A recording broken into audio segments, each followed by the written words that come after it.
Okay, അപ്പോൾ ഇതാണ് നമ്മളെ തേർഡ് ക്വസ്റ്റ്യൻ. എന്താണ് ഇവിടെ നമ്മളോട് പറഞ്ഞിട്ടുണ്ട് എ സിയും ബി ഇയും പാരലാണ്.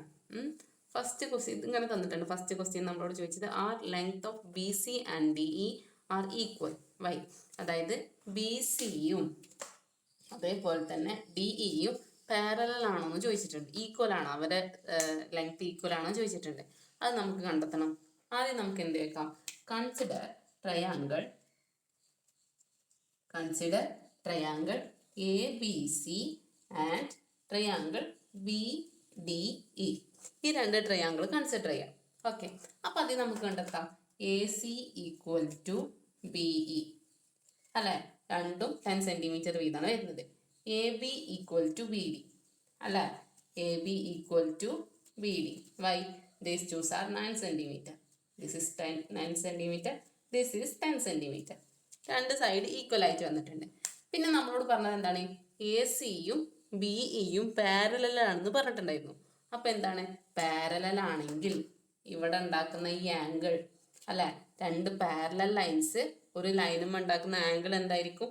ഈക്വൽ ആയിട്ട് വരും. നമ്മൾ 7th പഠിച്ചതാണ് അല്ലേ? അപ്പം എന്താണ്?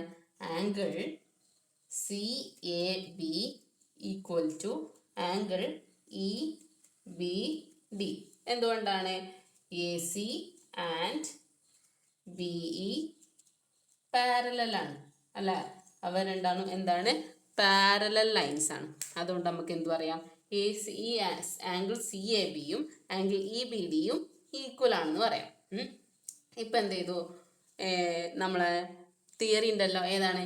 SAS അല്ലേ? SAS തിയറി വെച്ചിട്ട് എന്താണ്?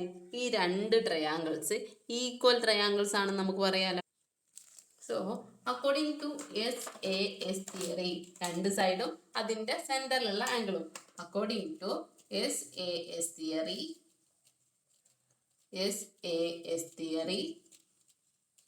these two triangles, triangle ABC and triangle BDE are equal triangles എന്ന് പറയാം.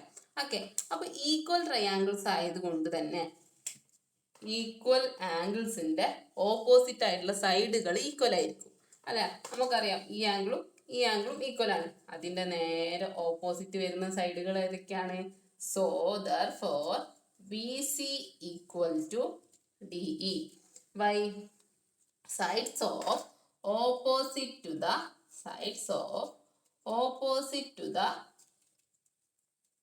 equal angles. അല്ലേ? ഈക്വൽ ആംഗിൾസ് ഓൾസോ ഈക്വൽ അല്ലേ? എന്താണ്? അത് ബി സിയും ഡിയും ഈക്വൽ ആകാൻ കാരണം എന്താണ്? Sides of opposite to the equal angles. അതായത് ഈക്വൽ ആംഗിളിന്റെ ഓപ്പോസിറ്റ് ആയതുകൊണ്ട് അത് ഈക്വൽ ആയിരിക്കും എന്ന് പറയാം. ഓക്കെ, ഇനി അടുത്ത ക്വസ്റ്റ്യൻ എന്താണ്? B question. Are B C and D E are parallel? Why? B സിയും ഡി ഇയും പാരലൽ ആവുമോ എന്ന് ചോദിച്ചിട്ടുണ്ട് അല്ലെ? ഈക്വൽ ആണ് നമ്മൾ കണ്ടെത്തി, പാരലൽ ആവുമോ എന്ന് ചോദിച്ചിട്ടുണ്ട് അല്ലെ? അത് നമുക്ക് നമ്മൾ SAS തിയറി വെച്ചിട്ട് നമുക്ക് എന്ത് ചെയ്താം? അക്കോർഡിംഗ് ടു SAS തിയറി എന്താണ്? Triangle ABC and triangle BDE are equal. അത് നമുക്ക് എഴുതാം.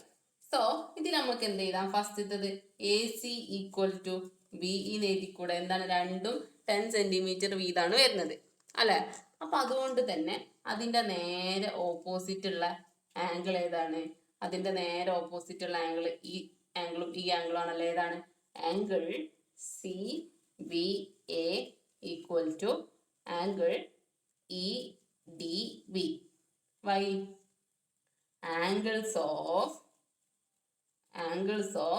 opposite to the equal sides അല്ലേ? എന്താണ്? അതിൻ്റെ ഓപ്പോസിറ്റ് ആണ്, അതായത് ഈക്വൽ സൈഡിൻ്റെ ഓപ്പോസിറ്റ് വരുന്ന ആംഗിളാണ്. അപ്പോൾ അതുകൊണ്ട് എന്തായിരിക്കും? ഈ രണ്ട് ആംഗിൾസ് ഈക്വൽ ആയിരിക്കും എന്ന് പറയാം അല്ലേ? ഈ രണ്ട് ആംഗിൾസ് എന്താണ്? നമ്മളെ CBയും DEയും AD എന്ന് പറഞ്ഞ ലൈനും ഉണ്ടാക്കുന്ന ആംഗിളുകളല്ലേ അല്ലേ? ഈ രണ്ട് ലൈന് നമ്മളെ BC എന്ന് പറഞ്ഞ ലൈനും DE എന്ന് പറഞ്ഞ ലൈനും എന്താണ്? AD എന്ന് പറഞ്ഞ ലൈൻ ഇങ്ങനെ പോയിട്ടുണ്ട് അല്ലേ?